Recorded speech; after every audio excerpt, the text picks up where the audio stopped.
Hello everyone, I am सिमरन त्यागी और आज इस वीडियो में मैं आप लोगों को बताने वाली हूँ कि बीएड सेकेंड ईयर के अंदर हम अपनी फाइल जो जेंडर स्कूल एंड सोसाइटी है उसको कैसे बना सकते हैं। ठीक है, यानी लिंग, विद्यालय और समाज जो हमारा एक सब्जेक्ट होता है कंपलसरी कोर्स का, उसकी फाइल हम लोग कैसे बनाएं। तो चलिए मैं आप लोगों को बताती हूँ कि किस टाइप से हम इस फाइल को बना सकते हैं। जो CCSU से एफिलेटेड जितने भी हमारे कॉलेजेस हैं बीएड के, उन सभी के लिए। तो चलिए सबसे पहले हम इसका सिलेबस देख लेते हैं। सिलेबस इसलिए देख लेते हैं क्योंकि जरूरी नहीं है जो टॉपिक फाइल के अंदर मैंने लिए हैं वही आप लोग लें, आप चाहे तो कुछ और टॉपिक भी ले सकते हैं, इसलिए सिलेबस देख लीजिए आप लोग। ये देखिए इसका सिलेबस है और गूगल सर्च करके आप भी कोई भी टॉपिक यहाँ से लेकर बना सकते हैं। टोटल हमारी इसमें 5 यूनिट्स जो होती हैं वो यहाँ पर हैं। सिलेबस आप लोग देख चुके हैं और अब देख लेते हैं हम फाइल का इंडेक्स पेज। इससे हमें पता चल जाएगा कि फाइल के अंदर कौन कौन से टॉपिक जो हैं वो मैंने लिए हुए हैं। ठीक है, तो यहाँ पर देखिए फर्स्ट टॉपिक लिया है मैंने लिंग की अवधारणा यानी कंसेप्ट ऑफ जेंडर। सेकंड लिया है पितृसत्तात्मकता से तात्पर्य यानी मीनिंग ऑफ पैट्रियार्चीज एंड महिला सशक्तिकरण, वुमेन्स एम्पावरमेंट। उसके बाद लिया है जेंडर अनइक्वेलिटी यानी कि लैंगिक असमानता। देन लास्ट टॉपिक लिया है लैंगिक अधिकार। ये हमारे टॉपिक्स हो गए जो हम फाइल के अंदर कवर करने वाले हैं।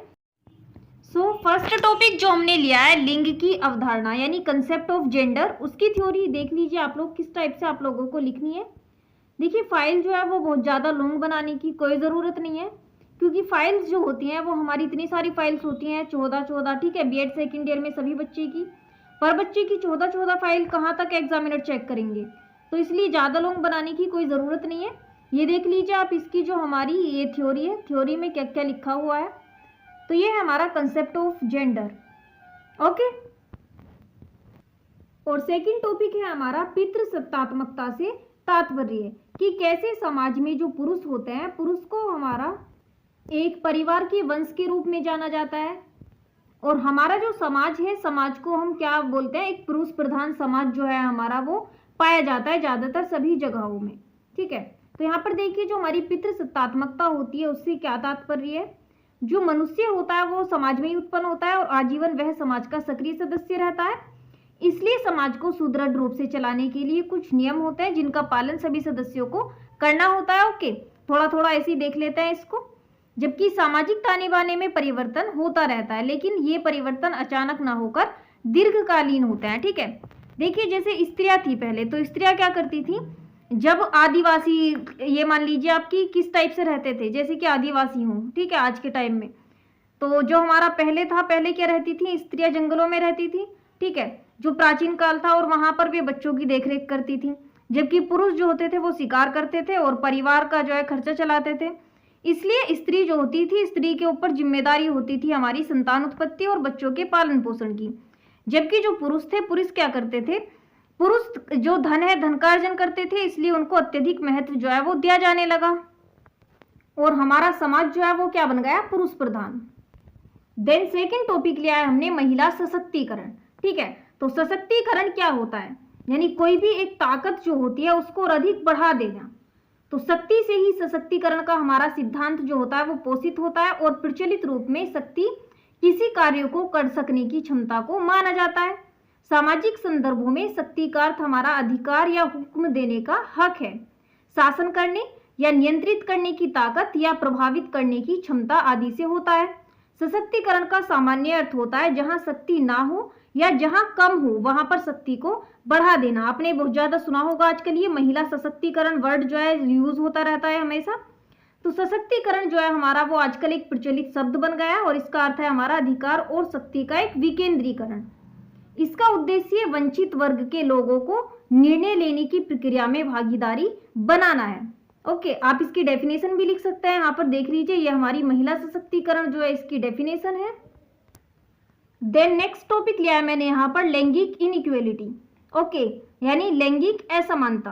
तो यहाँ पर देखिए कि लिंग के आधार पर भेदभावों को जो इतिहास है वो पुराना है। ठीक है, हमारे समाज में जो पुरुष होते हैं उनकी प्रधानता ज्यादा मानी जाती है और जड़ें इतनी गहरी हैं इसकी, हम इसको उखाड़ कर नहीं फेंक सकते। आज के समय में भी हम लोग इसको देख सकते हैं। तो चुनौतीपूर्ण लिंग से तात्पर्य स्त्री से है, क्योंकि अभी तक पुरुष प्रधान समाज में हाशिए पर रही हैं। ठीक है, स्वतंत्रता के पश्चात सभी संवैधानिक तथा कानूनी प्रावधानों के पश्चात भी जो इनकी चुनौतियां हैं वो कम नहीं हुई हैं। सिर्फ क्या है कि अगर हमारे संवैधानिक या कानूनी प्रावधान है वो कागजों तक सीमित है, समाज पर इसका प्रभाव देखने को नहीं मिल रहा है। देन यहाँ पर देखिए लिंग से तात्पर्य क्या होता है। जब भी किसी के यहाँ पर बेबी होता है तो सबसे पहला सवाल यही होता है कि बेबी बॉय और बेबी गर्ल। ओके, तो यही क्या है, यही लिंग है। और यहाँ पर देखिए इसके अलावा जो हमारी लैंगिक इनइक्वलिटी होती है इसको हम किस शब्द से दर्शा सकते हैं।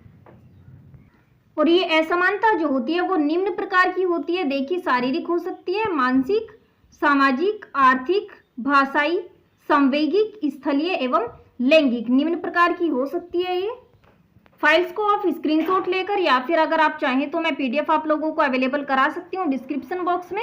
और ये हमारा लास्ट टॉपिक लैंगिक अधिकार यानी सेक्सुअल राइट्स। और देखिए लैंगिक अधिकार जो है इसके अंदर आपको किस टाइप से थ्योरी लिखनी है, थ्योरी लिखेंगे हम। यहाँ पर देखिए लैंगिक अधिकारों का संघर्ष जो है हमारा लैंगिक आनंद तथा भावुक लैंगिक अभिव्यक्ति पर अपना ध्यान केंद्रित करता है।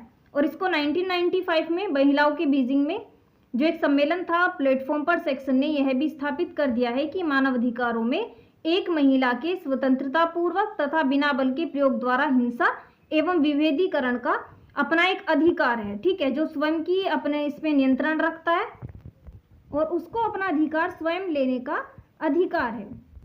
यानी कोई भी फैसला है उस फैसले को वो स्वयं ले सकती है। तो यही इसकी हमारी थ्योरी है। ये हो चुकी है हमारी जेंडर, स्कूल एंड सोसाइटी जो है इसकी फाइल कंप्लीट। बाकी जो हमारी 13 फाइल्स हैं उनको भी आप लोग देख सकते हैं, चैनल पर मैं वीडियो अपलोड कर चुकी हूँ।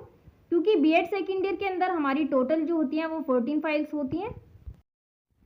बाकी फाइल्स भी आप लोग जाकर चैनल पर देख लीजिए। Thank you.